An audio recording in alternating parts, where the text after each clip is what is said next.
Olá, seja muito bem-vindo ao meu canal, sou o professor Gabriel Vacarello. Já comece se inscrevendo, ativando o sininho, já curta esse vídeo porque você vai com certeza gostar dele.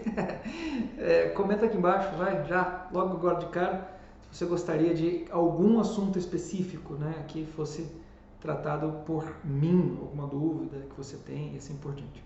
Mas, muito bem.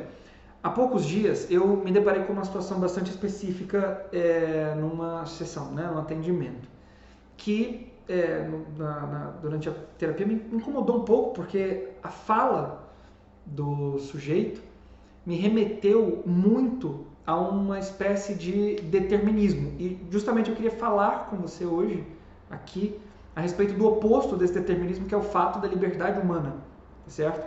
Veja bem, a ideia central, aquilo que estava sendo colocado, era justamente que o ser humano, de algum modo, chegaria num ponto específico que, bom, agora já não tem mais como mudar, já não dá mais para fazer absolutamente nada, eu estou numa posição que agora já não tenho mais para onde ir, eu não sei o que fazer, eu sou um caso perdido, eu não tenho mais o que fazer, para. Né? Eu disse, calma, pera lá. Né? Se você coloca na tua cabeça que você, de alguma forma, não tem como sair dessa posição, né? O sujeito diz, eu sou fracassado, eu não consigo crescer, eu fico me sabotando, de algum modo agora, né, eu meio que já era, né? Não tenho mais como sair disso, parece que tem, né, alguma coisa que me segura, eu não vou, não consigo, simplesmente não dá, já não dá mais, acabou pra mim, ponto. Eu tenho certeza que eu viverei sempre deste mesmo modo. Agora, pera, eu disse, calma. À medida que você diz que esse ponto no qual você está já não dá mais para sair, você está se autodeterminando a permanecer num estado específico que é necessariamente mutável. Ora, veja, notem só aqui junto comigo, né, um aspecto que é necessariamente presente na vida de todos os seres humanos. Uma coisinha muito simples chamada tempo, ok? Muito simples chamada tempo. Vejam, ao longo de alguns anos, tá certo? Existe uma mudança necessária que ocorre de maneira biológica em cada um de nós, tá certo? Veja, quando eu tinha 7 anos, é evidente que meu corpo era diferente do meu corpo de agora, 20 anos depois, tá certo? O mesmo acontece com você, evidentemente, né? Mesmo que você já seja mais velho, por exemplo, mesmo que há 20 anos atrás você já tivesse, sei lá, 25 anos, tá certo? Mesmo que há 20 anos atrás você já tivesse 30 anos. 20 anos depois, teu corpo é diverso do corpo que você tinha com 30 anos.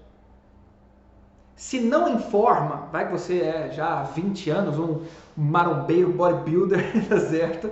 E que mantém o abdômen trincado ao longo de todos os anos da tua vida. Existe uma coisa que necessariamente mudou no teu aspecto, né? Na tua dimensão biológica. Todas as células do teu corpo morreram e novas células deram lugar a essas que haviam morrido.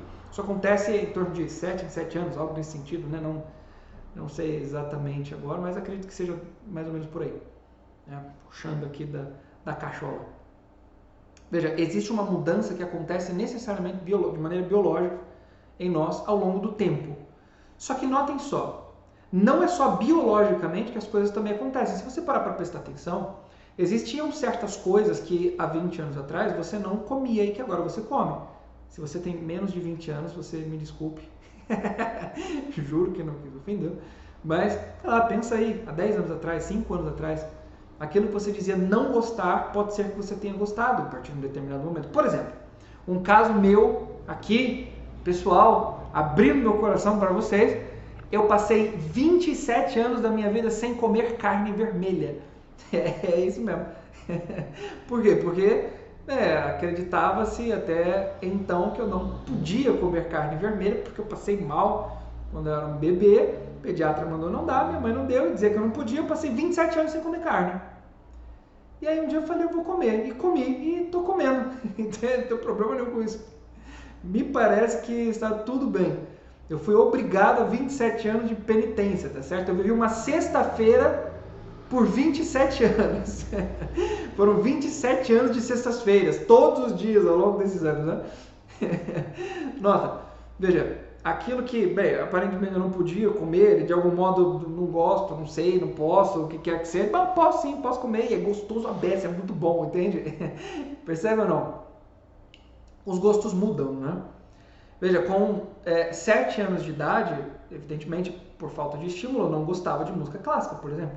orquestras, de balés, de óperas e assim por diante. Atualmente é só isso que eu escuto, entende? Basicamente, né? E a famosa, aspas, música de igreja, ok? Então, é isso que eu escuto. A minha música favorita é uma sinfonia, a nome de Beethoven, né? Minha ópera favorita é Turandot. Eu tenho alguns balés dos quais eu gosto muito, como o Peer Gynt, e também gosto muito de Cisne Negro e tal. Enfim, o fato é que, veja, ao longo do tempo a coisa foi mudando, entende? Eu tive ali na adolescência o período do pagode, o período do rock, o período... Entende ou não? O fato é que hoje eu entendo um pouco mais de música, de beleza, de transcendência nesse sentido, né? Beleza, bondade, verdade e tal. E, bem, eu gosto daquilo que de fato é bom, realmente bom, né? E belo, e verdadeiro, e etc. Então, notem. O fato é que, ao longo do tempo, os gostos mudam. Eu estou falando de um aspecto ainda afetivo. Mas, ao mesmo tempo, se vocês prestarem bastante atenção, existe um aspecto espiritual que, ao longo do tempo, também muda. Eu vou dizer algo bastante rápido aqui para você, de maneira muito simples, mas que daria para aprofundar assim, uma palestra de 2 horas, pelo menos, e que leva alguns anos para ser compreendido com profundidade. Que é o fato de que a educação ela deve necessariamente acontecer ao longo de um tempo.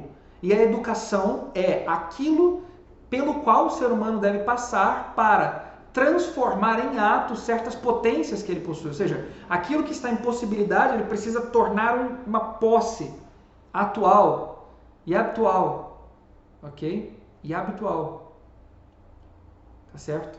Daquilo que poderia vir a ser, mas que precisa se desenvolver. Como, por exemplo, o conhecimento da verdade. A virtude, ok? Isso exige tempo para ser formado. A virtude exige alguns anos para que seja formada. O conhecimento profundo da verdade exige alguns anos para que seja aprofundado. Ou seja, aquilo que é espiritual também depende no ser humano de tempo para que ele alcance. Deu para entender ou não? Note, essa realidade é muito importante para nós porque nós somos necessariamente condicionados pelo tempo. Nós dependemos dele de algum modo para nos desenvolver enquanto pessoas, para nos realizarmos enquanto pessoas. Embora a realização do ser humano não seja uma realidade material e temporal, ok? Ou seja, o ser humano não se realiza com coisas que são determinadas pelo tempo. Mas ele, no tempo, precisa se desenvolver para realizar-se com aquelas coisas que não dependem do tempo, ok? Ou seja, a verdade, a bondade, assim por diante, são coisas que permanecem de maneira perpétua e não dependem do tempo. Quando tudo acabar, quando houver só a eternidade, ainda haverá verdade, bondade e beleza e etc. Né? E ali o ser humano estará realizando-se nessas coisas. Porque o ser humano se realiza naquilo que é espiritual, de maneira mais perfeita, evidentemente, em Deus, ok? Só que agora veja, nota aqui um ponto importante. Se o ser humano depende do tempo para se desenvolver e vir a ser, né, um sujeito realizado, ao longo do tempo, se o ser humano, tá certo, foi formado para ser muito menos daquilo que ele poderia vir a ser, lamentar-se dessa realidade, condenando-se a não poder sair dela, é evidentemente um erro, ora. Percebe ou não?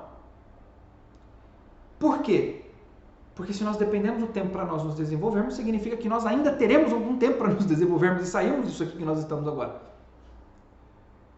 E isso é o que caracteriza o ser humano enquanto livre. Viktor Frankl, tomando um autor da psicoterapia do século passado, fantástico, né? Eu estou me especializando em logoterapia, muito, muito bom de fato. Ele dizia o seguinte, que o homem ele não é livre de, mas ele é livre para. O que significa dizer que o homem possui os seus condicionantes. Ele tem os impulsos, ele tem o meio, ele tem sua condição, ele tem o seu estado de vida, ele tem, enfim, realidades que o condicionam a viver de um determinado modo, num determinado lugar, em uma determinada posição, desenvolvendo determinada tarefa. Ele não é livre destas coisas, mas ele é livre para, em cada uma destas coisas, decidir quem ele será realizando tudo isso. Quem ele será enquanto um pai, enquanto um sacerdote, enquanto uma mãe, enquanto uma freira. Para decidir quem ele será enquanto um profissional, enquanto... Entende ou não? um professor, enquanto um esposo, enquanto... Veja, em cada um dos seus condicionantes, o ser humano é livre para decidir quem ele será. Determinar-se, no sentido de dizer que eu estou determinado a não sair disso aqui, é um erro grave. É como se nós estivéssemos pegando a liberdade, tacando-a fora, entende? Jogando-a fora. A nossa estupidez de hoje pode ser superada pela sabedoria de amanhã. A nossa miséria moral de hoje pode ser superada pela virtude de amanhã. A nossa sujeira e podridão de uma vida como um porco pode ser superada pela santidade de amanhã. Porque nós somos essencialmente livres. Note, trazendo para o nosso tema central aqui deste canal, que é o matrimônio, você pode, presta atenção, tornar o teu matrimônio muito melhor do que ele é agora. Porque há liberdade. E para que a liberdade seja exercida com maestria, isso vai exigir de você amor, que se manifesta no serviço. Vou ficar por aqui, deixando um gostinho de quero mais, e nós trataremos disso em outro momento, ok? Muito obrigado pela atenção. Se inscreva no canal, ative o sininho, curta esse vídeo, diga aí nos comentários o que foi que você achou do vídeo de hoje, diga aí o que mais que eu poderia falar por aqui para te ajudar, no que quer que seja. E, mais uma vez, muito obrigado, fique com Deus, espero vê-lo no próximo vídeo. Um abraço e até mais. Tchau.